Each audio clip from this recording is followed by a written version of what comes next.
Guys, I have a big announcement on my channel, so please stick around to see what the announcement is.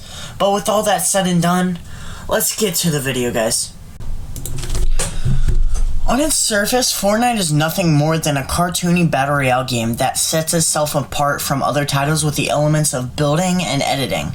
That's enough for some players, but digging deeper reveals one of the most complex and intricate plot lines in all of gaming history. Fans have spent hours deciphering hints, clues, loading screens, and everything in between to figure out exactly what is going on. We have a rough idea on what happened in Chapter 1, but Chapter 2 just shook things up. Hopefully this video fills in many more of the gaps in the story. So let's do a quick story recap. In Chapter 1, Season 4, a meteor comes crashing down to the Fortnite island and bringing interdimensional rocks to this island. And in the remains of the meteor, an alien-like creature called the Visitor emerges. Then a group that is very much like the government of the island tries to harvest the Hop Rock's power, creating a rocket in hopes to destroy the island's tilted towers and even more POIs. And at the last moment, the Visitor hijacks the rocket and uses the power of the Hop Rocks to get back to a place we all call the in-between. But the rift does not close behind him, and a cube travels from another dimension to ours. Then the cube tries to go for something below Loot Lake and fails, making it Thanos Lake. And Ice King also tries and fails. Ultimately, his pet monster breaks out of the ice, making an attempt to get what's under Loot Lake too. Notice anything? The story goes from someone coming for somewhere to go to Loot Lake to get something, correct? But that something is the vault. The vault is an interdimensional nexus which connects every universe, but inside of it is a nexus sphere, which are really powerful spheres that are like the fabric of keeping the multiverse stable. That is what everybody's going for.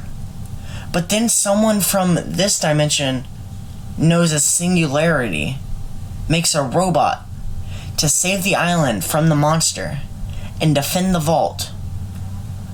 But the cost was the stability of the Nexus Sphere.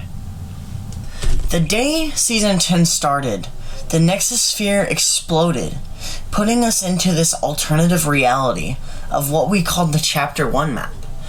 And in the Season 10 trailer, we can even see Jonesy in an interdimensional limbo type thing.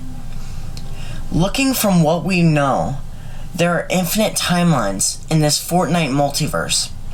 And there were other 6 timelines that closely resemble the Chapter 1 island. In every one of those other 6 universes, all of the same events played out. In all of the 7 timelines, a meteor hit the map that would give us different versions of the Visitor, which is the 7. And these people come into play during the end event. So remember that. But back on track. We currently only know 3 of the 7. These are the Visitor, Paradigm, and the Scientist. So the Nexus Sphere exploded, which made the 7 timelines pretty much pinching together to form what is the Season 10 map. But in the moment, there were these anomalies that made time pause, which caused the meteor to stop with the Scientist pod in it. Then the Scientist emerged out of the pod and started making a plan to contain the sphere and bring order to the timelines. Throughout Season 10, he went through the map creating 6 rift beacons, and these beacons would act like the vault, linking timelines via rifts to this world. The Scientist then set a rocket and a countdown to launch. And just like the Season 4 rocket flew high into the sky, but this time there was way more. 6 rift beacons activated, one by one, shot a rocket out of it. each of the 7 visitors manually controlling the rockets, including the first. The 7 worked together to control the rockets to loop around the meteor, creating enough energy to make a big enough rift to move the meteor so it could head towards the 0 point. First, a single rocket flies straight down into the 0 point sphere. But then after this rocket's collision, a bigger rift appears, and the meteor comes down from it. The 6 rockets and the 6 other visitors rode away to safety, but the meteor kept going. It then collided with the orb, creating a black hole, preserving the multiverse. The 0 point sphere was contained once more. So, the Fortnite Chapter 1 timeline ends with the main island and universe demolished, right? And they do this to save the collapse of every other timeline and the people of those dimensions. We do know all of the 7 survived, but their whereabouts are unknown. But they did indeed continue to work behind the scenes after this. We think this because the black hole should have just destroyed everything. And while it is the end of the Fortnite Chapter 1 island, some things remained.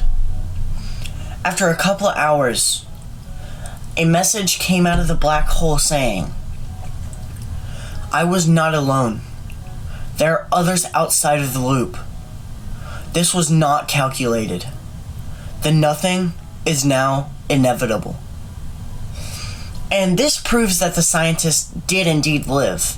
The reason we think this is because this person used numbers referencing the old tapes that we had to collect to get the white style of the scientist, which the scientist would have only known about these tapes too. We can't forget about that. But this brings in awareness of an existence of another group. And lastly, we come to learn a few other things that survived the collapse of the Chapter 1 timeline. The black hole worked as a wormhole, carrying the battle bus full of Chapter 1 characters to this whole new island. But where the battle bus ended up was what we called the Chapter 2 map. Yo, if you guys made it here, thank you for watching through the full video. I just want to say, leave a like and subscribe if you guys are new. And if you're tuning in, this announcement's for you. But if you're also new, this announcement's for you too, you know what I mean? I'm gonna have a consistent stream schedule from now on, okay? Like before, it was from it would go from 1 p.m. to 3:30 p.m., 4 p.m., you know? Like, it was so inconsistent. But I figured out a time for my stream to actually go up and live, and that's going to be in the description for my next stream. So if you guys want to see that, come to my next stream. But I'm also getting a new mic, so I might make part 2 whenever I get my new mic on Wednesday, or I could stream tomorrow and make part 2 tomorrow. I don't know how that's going to go. That's just going to play out however, right? But once again, guys, thank you so much for sticking all the way here. You guys are out of this world, alright? But with all of that being said, I'm going to head out and see you guys in the next time. But I'm Cryptic Alien 74, known as James, and I'm out of here.